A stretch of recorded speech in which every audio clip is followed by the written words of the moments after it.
All right, we are back for episode 147 of Digital Divination, and it's a Hooray! spooky time of year. Ooh, Ron, we said we were doing Halloween costumes, not Christmas costumes. This is, wait a minute.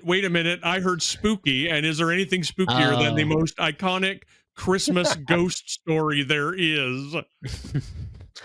I'm wearing orange. This one, though. Does that make me spooky? That makes you visible for, when you're going out trick-or-treating. Yes. Wait, yes. It makes me what? No, that makes John more visible when he's out trick-or-treating because he's just wearing that bright orange. Yeah, my safety I'm going vest to talk too, a little bit. I'm going to also lean down so you can see my shark head better. Yes. All right. Jason, well, shark No. All right.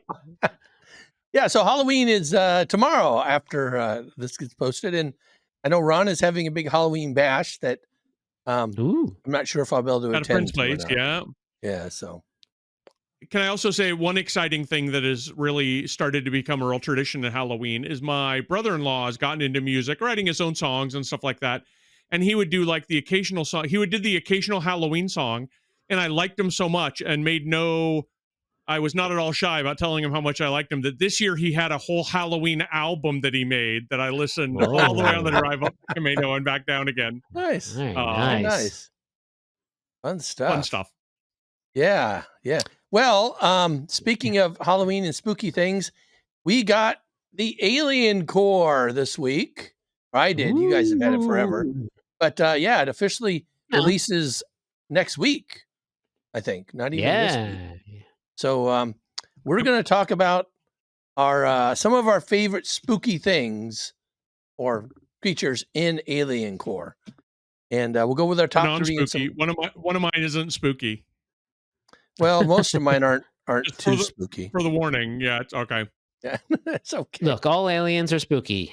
Just picture them dressed in black. Alrighty, smoking clove cigarettes. All right. Well. My first one is really easy, and these are in no particular order.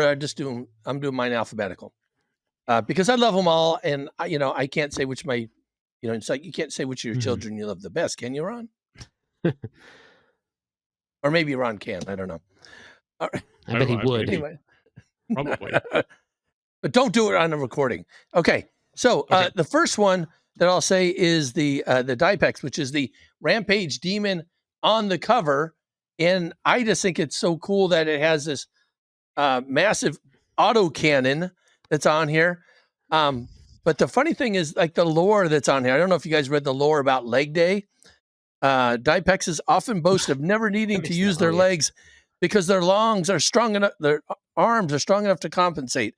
These sane Dipexes often receive a rude awakening to their foolishness when their legs fail mid-barrage and they find themselves on their backs firing into the sky. The wisest of the Divex know that to truly utilize their arms to the fullest, they must also put out consideration into the strength of their legs. So they're not to be a gym bro that skips leg day is what they're saying. So I think, fall over. So wild. I just think that's kind of fun. You see, with the part that its bullets are made of its own flesh is the spookiest part. That is spooky. That chain gun is gross. I'm going. My second one is a cute spooky. How's that? And it's the I think the word is spoopy. It's spoopy. The Ember mod. Which is looks more like a little squawks, but it's a moderator fae. Again, it says they tend to be solitary, respectfully avoiding communities already inhabited by an existing fae, but when confronted with overwhelming infestation of glitch gremlins, they'll set aside their moderation duties to band together and mercilessly dispatch their natural enemy. And I just like this a lot because for years I was the moderator on a very, very large set of online forum. We would typically have 5,000 to 6,000 concurrent users at any given time. And I was a senior mod, and it was just crazy. So I think it's really cool to have a fae to actually do that for you. So yeah. Yeah. I believe you And also then- probably had the dutiful moderator ability, just like the Ember mod. Yes, yes. Oh, and while I'm kind of speaking of that, I'll say that all of us had on our list before I get to my number 3, the typo daemon. So Yes. that's like the universal number 1 for all of us, or a top one. Which Right. I can tell don't that know who wrote we're that. all But it's authors. cool. Yes. Yeah, we like to write. I think a typo daemon is responsible for that error that happens in Brazil that leads the whole plot off. Yes. Yes. That's my I think theory. you are correct. What's that? When I first read, okay, before I read what it was and was delighted, I saw a typo daemon. I'm like, what's the fear of lots of little holes? Oh yeah. It's not typophobia. It's typophobia, I think, or It's trypophobia. Trypophobia. It looked like similar hypo, enough like to me under, that I yeah. thought it was that, but it wasn't. Yeah. So a hypodemon would be pretty cool too, then, right? It's kind of making lots of holes everywhere. Really get under your skin. Yeah, exactly. All right, and then my third one was again another kind of a cute critter, and another fae, and this is I don't even know how to say this, the Oberinchi, and again I just love the lore here. Like a group of them is called a shower. Aw. And when 3 of them get together, they can grant a wish to a mortal. And I thought, wow, that's just kind of a really cool thing, and not something I remember at all in Starfinder before. So these all seem that one's kind of new, new, to me in general. So yeah. I mean, so she looks like she's got the band hammer. Yes, the honestly. band hammer. But the band hammer really should be on the Ember mod. I think I used the band hammer a lot when I was moderating. So It's a fair point. Yeah. But you never know. Maybe they need to do it. Does that wish ritual have a catch?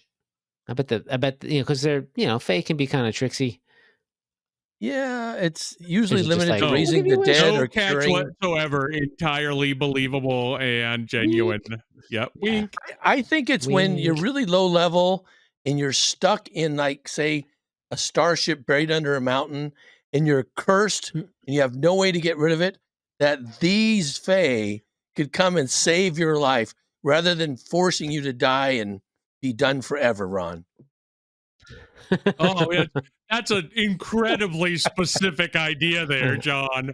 A hyper specific idea. Yes, yes. I'm not saying that Ron has done that again to one or more of our characters in a game where they're just going to die and it's just a matter of time. But yeah, it'd be useful. All right, Jason, what do you got? Yeah, a lot of good stuff in here. Hard to pick, just a couple. That's why I'll have some honorable mentions leading up to this. Yes. But my first one is, I guess I'm also doing this alphabetically. First one is a returning favorite, the K-Pin. And I think this one I think got a bit of a glow up from first edition. It is of this this reptilian-esque monster where that detaches its tentacles from its face and gets it to creep around. This one's a bit of a just an old favorite of mine too, because I did write a piece of blog fiction that had a Capon as the sort of main antagonist. It was about Dr. B, the biohacker, iconic, having to do a little fighting of this thing. It does that, detaches its face off. I think the art looks fantastic. It looks really fun and creepy and almost, just sort of like, I don't know, it's just almost like, even though it doesn't have a face, it's got a big head. Like it just kind of has this like kind of like big head where all the tentacles are. And it, does the thing. It detaches a bunch of tentacles and those sort of act like minions, and it all sort of works out fun. And the little tentacles do a little swarm on you, and it's vicious. It's vicious. Second, I want to talk. I think all the new dragons obviously look pretty cool. But I think, I don't know, the cosmic dragon is really speaking to me. Maybe it's his cool horns and chin. But I like him. He's basically a Solarian dragon. He's got the sort of stellar attunement type powers. and all the usual sort of stuff that dragons will have. Terrible breath. A terrible breath weapon. Terrible breath. Maybe just terrible breath. Bites and tails and all that stuff. But this one can also do a stellar pulse. Depending on it tunes itself, graviton or photon, right? And then it just can do a pulse and just sort of like knock people around or completely immobilize them. Or the photon one is good for all of its. Well, it's good for everybody in it, but they can blast its allies to give them the quicking condition for a round, which is pretty cool. And my third one, and I had to pick this one, is of course the Gubbin Gremlin, because the Gubbins. It's just a fun word to say. Yes. I think I've done that, and maybe during like the adventurous podcast, my character I didn't know what a monster was. He would just call it a Gubbins, some kind of Gubbins. And Gubbins is coming for you. This Gubbins is coming. This guy is, I think, essentially like a AI art gremlin.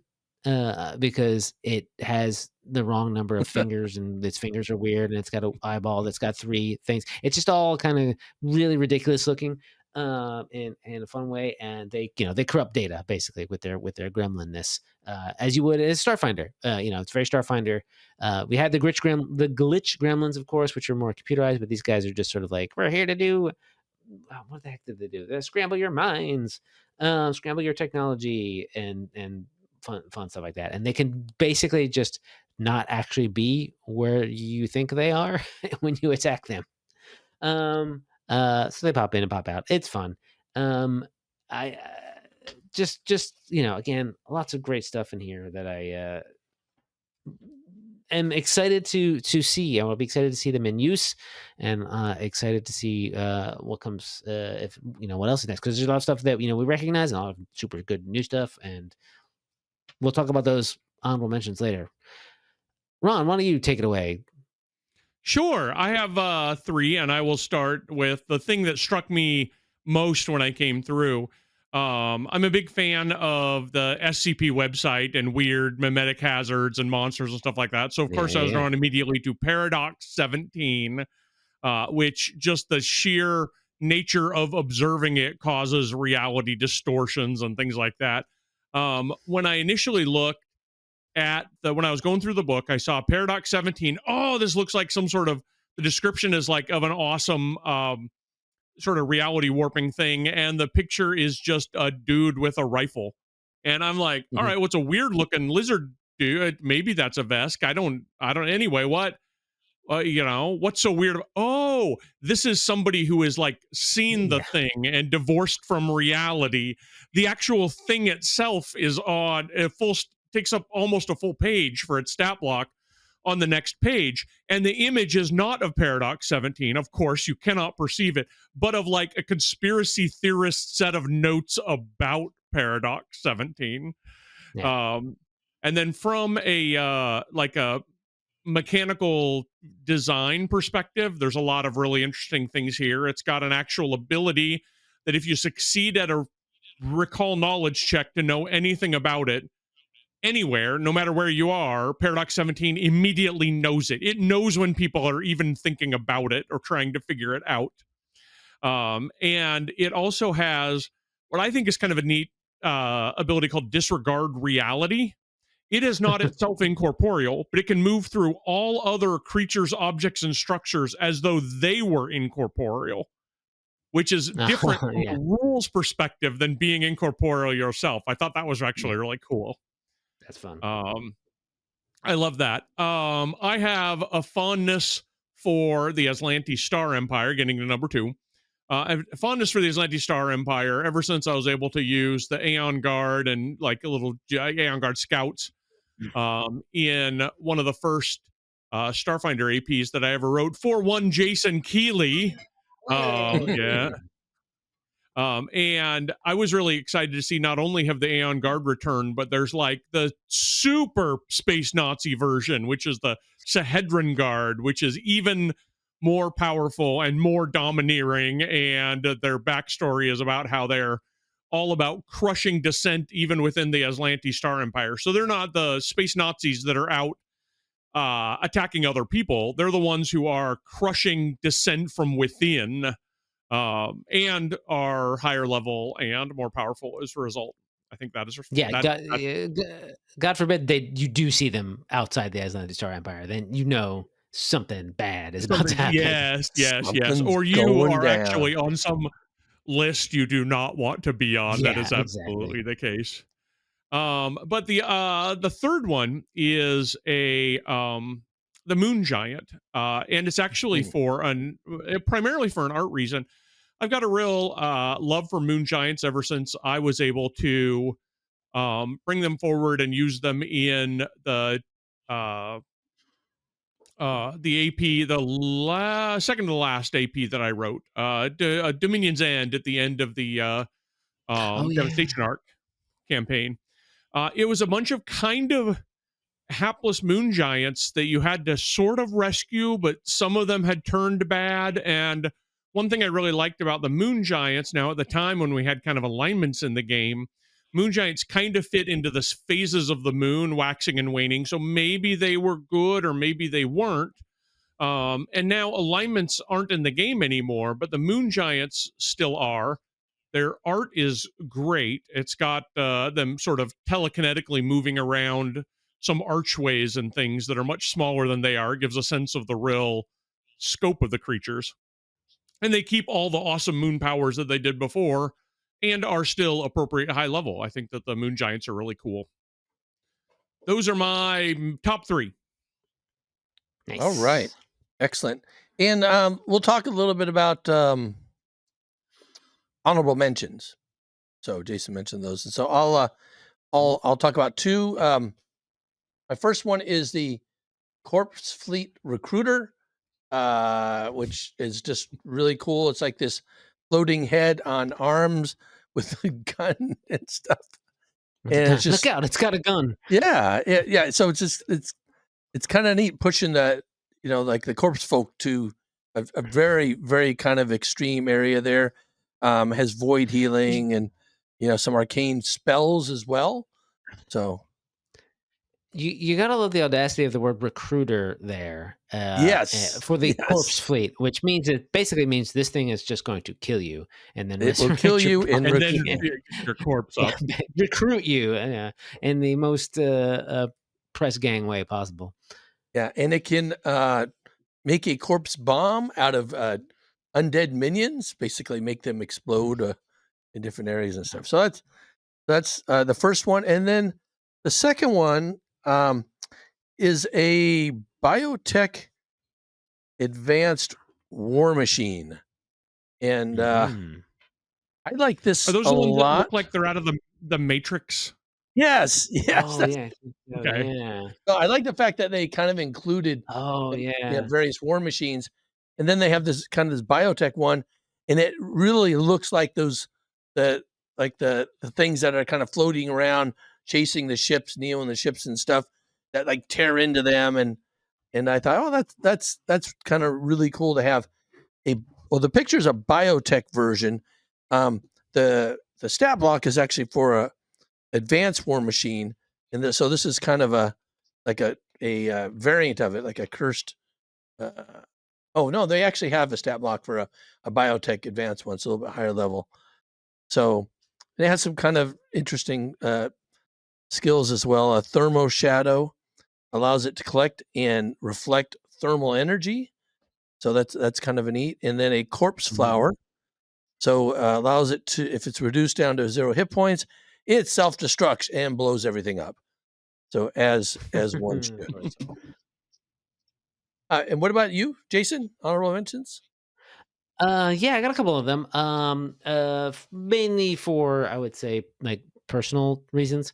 But the first one isn't. The first one is just sort of, I love the new art for the Rancrotas. I think they sort of really got, just, I mean, I don't know. I didn't necessarily have any sort of connection to the Rancrotas beforehand. I was like, oh yeah, they're cool. They're Castrovillian lizard things, but then I don't know, something about these new pieces of art have really got me into them. Just kind of give them that more like something more alien about these beaked lizard creatures, basically, right? Just cool looking. They're just pretty cool looking. Makes you really want to save them, you know? Yeah, you want to maybe, save them by keeping them as far away from me as possible. Yes. No, that was a really popular Starfinder Society I know. adventure. Save the ring crotas. Okay, I didn't know if you knew. Yeah.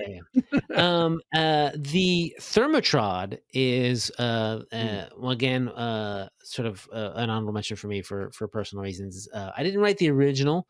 That one sort of showed up at the early on. Well, I can't remember which AP it was, but I got to write the when we brought it into an alien archive of 3 or 4, whatever it is. I wrote the higher level version of them, and I had, because it was in an AP before I had developed the other ones.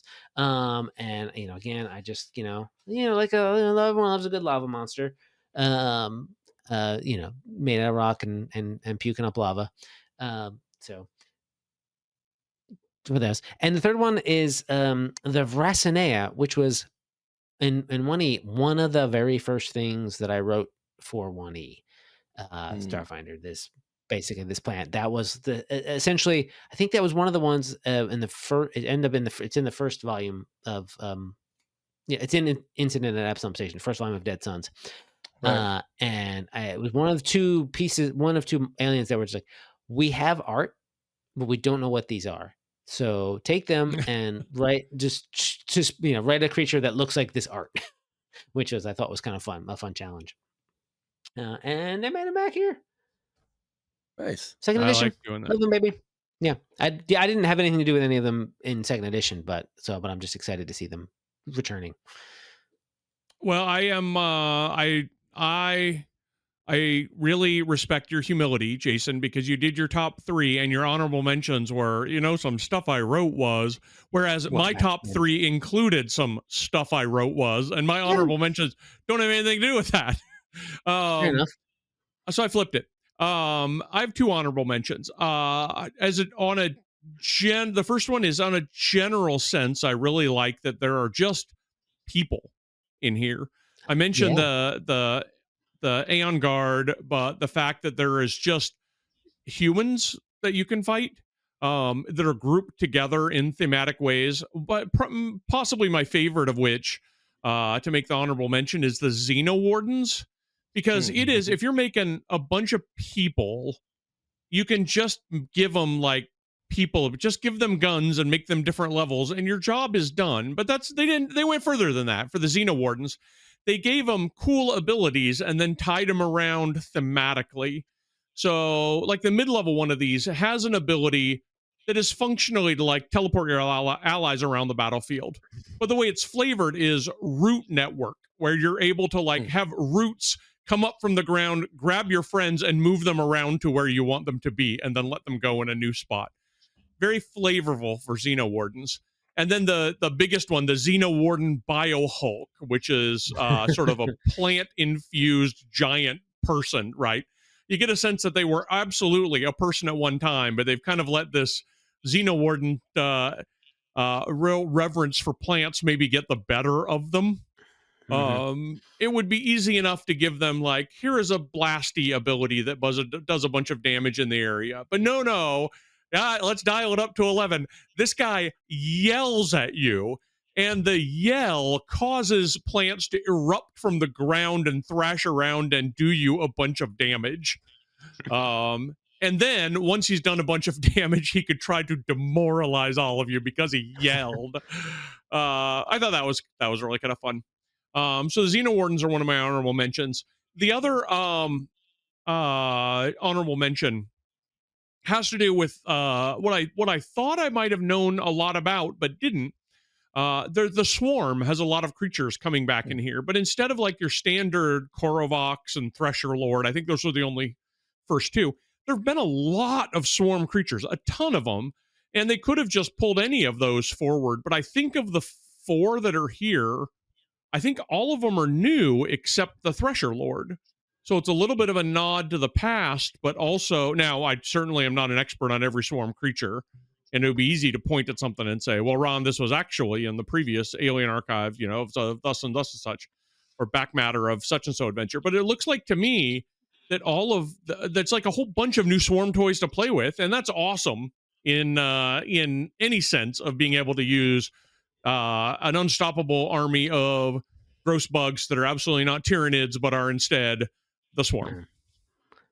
Right. With the swarm is they're constantly evolving and changing their bodies up, and so having new ones like constantly is basically their whole shtick. That's their thing. Yep. Yeah. All right. Those are my honorable mentions. Very good. Yeah, this is a great book. It's 200 pages, and there's other stuff in there in terms of spells and rituals and talking about. So it's, I just got the book and I'm going through it, and I've already marked like a lot of cool things I want to use and see, and I think it turned out really well. Oh my gosh, yeah, 100%. Lots of good art too. Yep. Lots of great art. So. All right. Well, for all of you out there that do participate in Halloween, and hope you have a wonderful and safe one. And I'll remind you all to stay on target. I'm John. Mm-hmm. And I'm Ron. And I'm Jason. And stay out of the water. This has been Digital Divination.